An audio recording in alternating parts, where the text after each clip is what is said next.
여성 노조 단체들을 내세워 자한당은 여성들을 아이를 낳는 도구로 여기는 여성 천시당, 태생적인 색광당, 천하의 저질당이라는 것을 깊이 인식시켜 북한 문화교류국은 이들에게 전국의 지사를 만들게 하고 북한의 지령을 받아 전민 항쟁을 통한 남조선 혁명의 완수, 북한 주체 사상에 따른 김정은의 유일적 영도 체계 수립을 목적으로 대한민국 전복을 위한 실행 방안을 모의하고 국가 기밀의 수집 및 지령을 수수하고 민주노총 장악을 통한 노동계 영향력을 확대를 기도하고 물리적, 폭력적 수단을 동원한 반보수, 반미투쟁 조정 및 친북 여론전을 전개해 왔습니다. 북한에서 이들에게 내린 지령입니다. 2019년 1월 24일에 내린 지령입니다.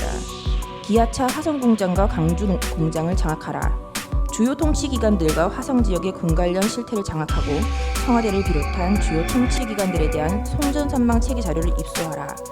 화성 평택 지역의 해군 제2함대 사령부, 평택 화력, LNG 저장 탱크 시설, 평택 구두 배치도와 같은 자료를 수집하라. 청와대와 검찰, 통일부 등 기관에 자유로이 드나들 수 있도록 인맥관계를 두터이 하라라는 지령을 내렸습니다. 노무현 문재인 지지 세력들이 집권 여당과 정부의 강경 대응, 집단적 대응을 하는 경우 이들과 연대하여 자유한국당 해산과 관련한 범국민적인 단체가 조직되면 적극 합세하여 박근혜 퇴진을 위한 촛불투쟁 때와 같은 반보수 투쟁 역량을 확보하라라는 지령을 내렸습니다. 현재 민중당이 차지하고 있는 울산 동구 지역구를 무조건 사수하는 데 조직적으로 지원하라라는 지령을 내리기도 하였습니다. 여성 노조 단체들을 내세워 자한당은 여성들을 아이를 낳는 도구로 여기는 여성 천시당, 태생적인 색광당, 천하의 저질당이라는 것을 깊이 인식시켜 보수패당에 대한 혐오감을 증대시키라라는 지령을 내렸습니다. 공수처 설치와 선거법 개정을 반대하는 보수패당에 대한 대중의 분노를 폭발시키라. 검찰개혁안의 국회 통과가 실현될 때까지 자한당을 집중 공격하라라는 지령을 내리기도 하였습니다. 4월 15일 실시된 21대 국회의원 300명의 인적사항을 5월 3일 모두 제공하였습니다. 고위공직자 범죄수사처 설치와 부정선거 의혹까지 들고 나오는 미통당 것들의 적폐무리, 선거 부정 집단, 반통일 세력으로 배격하도록 항의투쟁하라라는 지령을 내렸습니다. 일본 후쿠시마 원전 오염수 방류 관련 반일 민심을 부추겨 일본과 갈등을 되돌릴 수 없는 지경에 몰아넣도록 하고 선전 홍보 수단들을 이용하여 한반도와 주변 나라들에 대한 핵테러 행위로 단죄하는 기사들을 집중 게재하게 하라라는 지령을 내렸습니다. 아까 차기한 변호사님께서 말씀하신 것처럼 이러한 지령과 갈등으로 인하여 후쿠시마 괴담으로 인한 사회적 비용이 1조 6천억 원이 투입되었다는 기사입니다.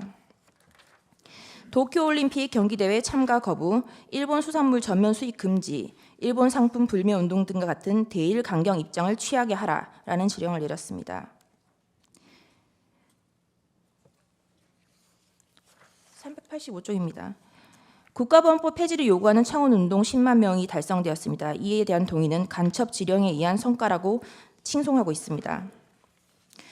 언론노조를 중심으로 민주언론시민연합과 같은 언론시민단체들과 연대해 조선일보 폐간운동본부를 활동을 진행하도록 하라라는 지령을 내리기도 하였습니다. 윤석열에게 공격의 화살을 집중하여 국민의힘 것들을 궁지에 몰아넣으라라는 지령을 내렸습니다.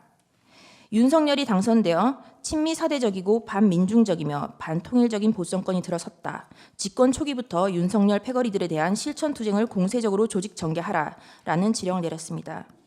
438쪽입니다. 윤석열과 일가 족속, 측근들의 정치 추문과 부정부패 행위들을 집요하게 물고 늘어지면서 법적 처벌을 요구하는 압박 공세를 지속적으로 강화하여 윤석열 탄핵투쟁의 불씨를 피우고 제2의 촛불항쟁 때와 같은 대중적인 항거 기운을 조성하라라는 지령을 내렸습니다. 450쪽입니다. 보수 텃밭인 영남에서 김땡땡이 국민의힘 후보를 꺾고 당선된 것은 영업 일부와 진보 사당이 후보 단일화를 통해 이룩한 쾌거이다라고 칭송하였습니다. 이태원 참사 희생자 추모 시민 촛불 집회를 개최하여 박근혜의 탄핵을 이끌어낸 2014년에 세월호 참사 진상규명 투쟁과 같은 정세 국면을 조성하는 데 중심을 두고 촛불 시위와 적극 결합하여 역도놈의 퇴진을 요구하는 항의 투쟁들을 전개하라는 등의 지령을 내리고 실천해 왔습니다. 이와 같이 민주노총 간첩 판결문에는 최근 몇 년간 우리 사회에서의 갈등이 모두 간첩들에 의한 지령에 의해서 움직인 지령문에 담겨 있음이 확인됩니다.